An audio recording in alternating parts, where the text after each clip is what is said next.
Hey folks, welcome back to PinkToolGirl. We have a great episode for you. Today, we're going to be talking about how to use spray paint and fabric in order to do a furniture makeover. So stay tuned.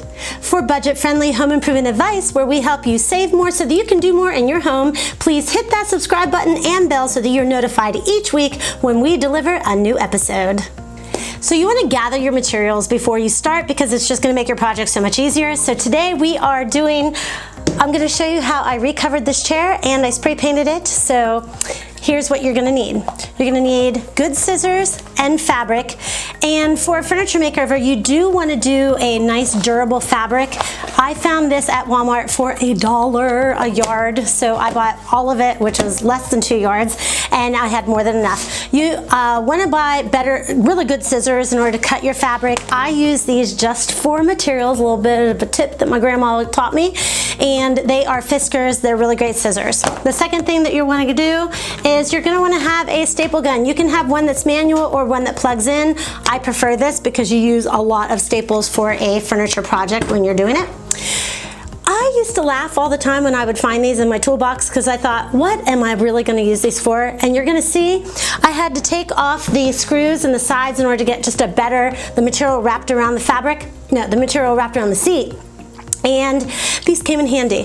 What did not come in handy is when I tried to use this into the hole, the size that I needed was too big for the actual plastic hole for me to be able to get the screw out. So unfortunately, we are not going to use our Ryobi tools, although I love them so much.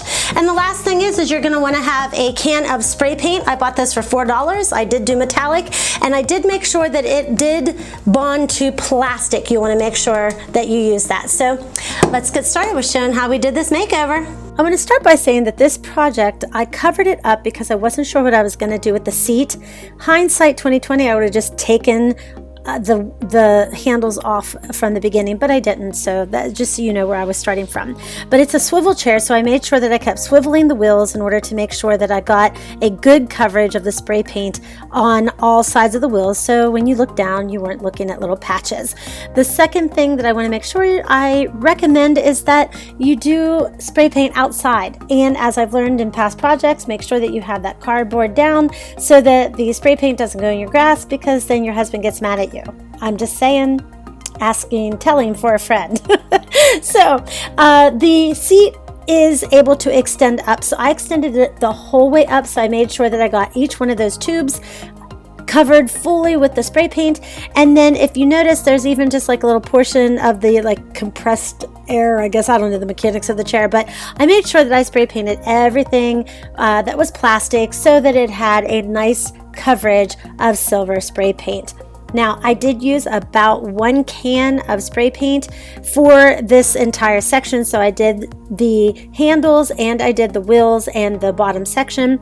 And then after, I did decide that I was going to go ahead and spray the seat, and then I hated the seat, which is why you're now seeing what I had to do. So my original plan was to use a Ryobi drill and a socket wrench to go in and get that screw, because it wasn't a traditional Phillips head or anything like that. But then I discovered that the plastic hole was not big enough, and so I had to go ahead and pull those handy dandy little hex wrenches or angle wrench, whatever you want to call them. I know they've been called different things, but it worked out beautifully. I found the one that fit the head of the screw, and then took both sides of the chair off, both of the arms, and then it just came apart naturally. Then when you're taking your fabric, you want to make sure it's kind of like that measure twice, cut once initiative here. I wrapped it, my concept was like wrapping a gift. I made sure that I kept moving it around, and then here's a little tip for you, is that when you're doing the edges, you want to cut off as much excess as you can so that when you do go to staple, you're not going to have this huge amount of bulk. You're still going to have bulk, as you can see, but you want to go and you kind of want to tack it down enough so that you can make sure that your folds and your placement and your design, if you have a design on the fabric, that's all in place. And then you're going to go back around. As you can see, I staple a lot. Now, you want to make sure when you have it turned upside down that you're not stapling into cushion area. You can actually feel when you grab into the wood or normally it's a wood structure. If you're dealing with metal or something, then this project might not work unless there is something for you to grab on too. But so you just keep on stapling and keep just messing around with the edges, make sure that you like the creasing. And then what I like to do is I like to go back and I like to take my scissors and I like to trim off all of the excess area of the fabric, so that nobody's looking at the underside of your seat. But if they happen to looking at it eye level, you don't want to have this fabric flapping down. So you do want to just take the extra time to cut off the little edges. And as you can see, I just keep spinning it. Not the wheels, although that was fun. But I just keep spinning the chair in order to get it so that's nice and flat and steady. I love this material, but it was not the easiest to fold down. It was very thick. It was like faux leather. So it was a little hard to work with, but it made this part a little easier.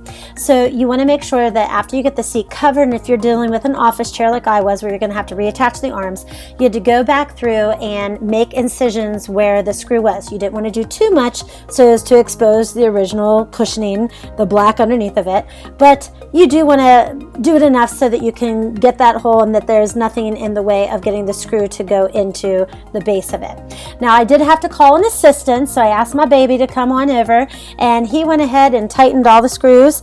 And because you were trying to hold the back and the bottom together with the arm, I started one screw in the bottom, one screw in the side, so as to make sure it was even. And you did have to just keep going back and tightening it. But at the end, we were super happy with our job. So I hope you enjoyed this easy furniture makeover, which was budget friendly. We used $4 can of spray paint. We used less than $2 on your fabric, and it helped you save. The chair that I was looking at was $75, and this one I did for $6 and about an hour of time. So I hope you enjoyed this. Make sure that you subscribe if you haven't already, and share it with somebody so that we can help them save more so that they can do more in their home. Have a great week.